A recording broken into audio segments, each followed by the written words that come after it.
Knock, knock, let the devil in. Malevolent as I've ever been. Head is spinning, this medicine screaming. Dick, dick, dick, medicine. It dick, dick like a salad bowl. Edgar Allan Poe.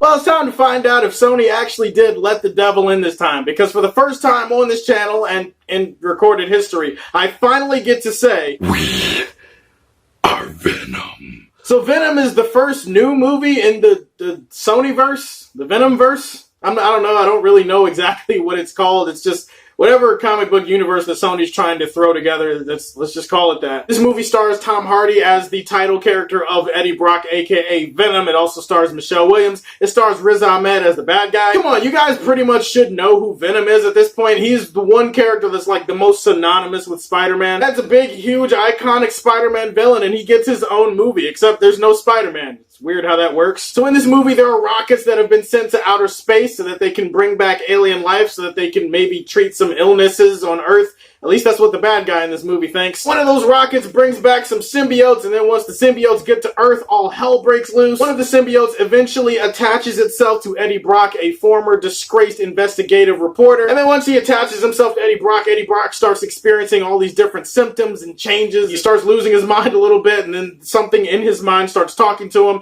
and Venom is created. He and Venom have to deal with the weirdness of being attached to each other while also dealing with some evil generic plot that Riz Ahmed is cooking up because the script says he has to cook up an evil plot. Kind of odd being a movie reviewer and sharing my perspective on movies with you guys while also trying to navigate the opinions of other so-called professional critics that are out there. Try not to pay too much attention to the outside noise. I'm here to give an honest, fair opinion about a movie, and you can either take that or leave it. I leave that up to you at the end of every video. But man, the hyperbole that I heard about this movie, man, I heard a whole bunch of people shitting on this movie. It seems to be a very polarizing movie among fans. Well, it seems like fans mostly like the movie. I've heard people legitimately say, oh my god, this is Catwoman bad. Like, it's as bad as Catwoman. And I'm just sitting there like, wow, really?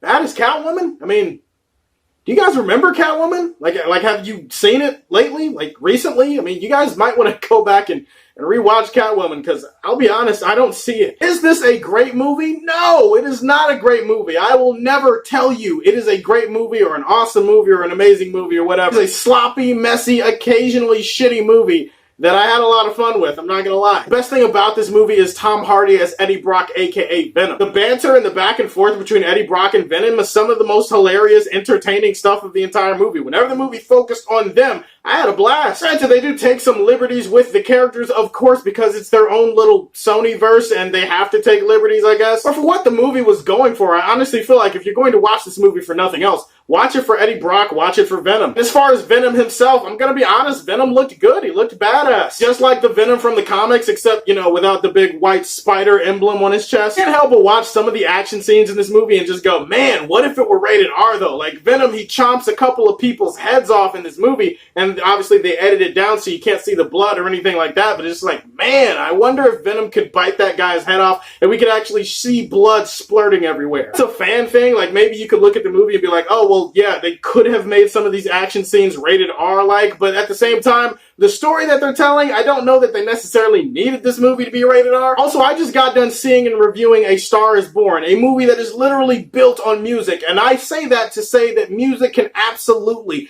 elevate a movie. And the musical score in this movie was actually pretty bomb. I can't remember who composed it. It was Ludwig I'm not going to be able to pronounce that last name, and I can't even really remember it. The musical score actually got me into the movie. It elevated the movie. I gotta give love for that. Also, as a huge Spider-Man fan, there are 2 post-credit scenes, and one of them involves my all-time favorite Spider-Man villain. I'm not going to say what it is, just in case you don't want spoilers, but man, that got me hyped for the future. As far as the rest of the movie, like I said, it's a sloppy, messy, occasionally shitty movie. This is the part of the review where I talk about the occasionally shitty. All of the supporting characters in this movie are a big-ass bowl of meh mixed with a side of who gives a shit. In particular, Michelle Williams, who I respect as an actress, she has nothing to do here. I'm kind of like, why is she even in the movie? Sometimes she just feels like a plot device that just goes through the movie trying to change certain things and put certain things in motion, but outside of that, very thin. There's really no point to her. There's no chemistry between her and Eddie, so it's not like it's a relationship you're invested in. Meh also is a pretty apt description for the villain of the movie, which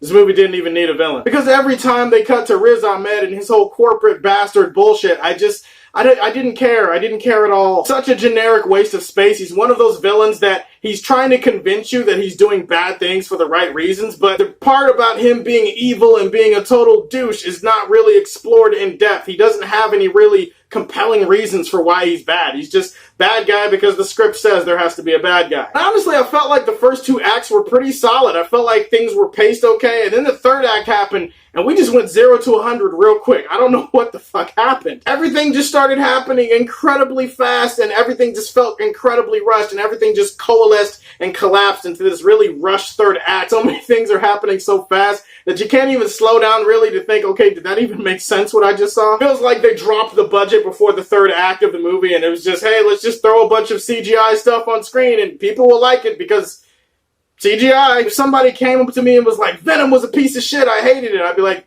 I totally get it. Me personally, though, I actually kind of found myself enjoying it. I'm gonna barely push this movie into my positive rating section, and I'm going to put it in the golden age for Man of Steel. Guys, so Venom, have you seen Venom? What did you think about it? Let me know in the comment section down below. Please like and subscribe to the Superfan Show, and as always, if you like what you see, tell me how you feel, and stay tuned to hear more from the Man of Steel. Peace.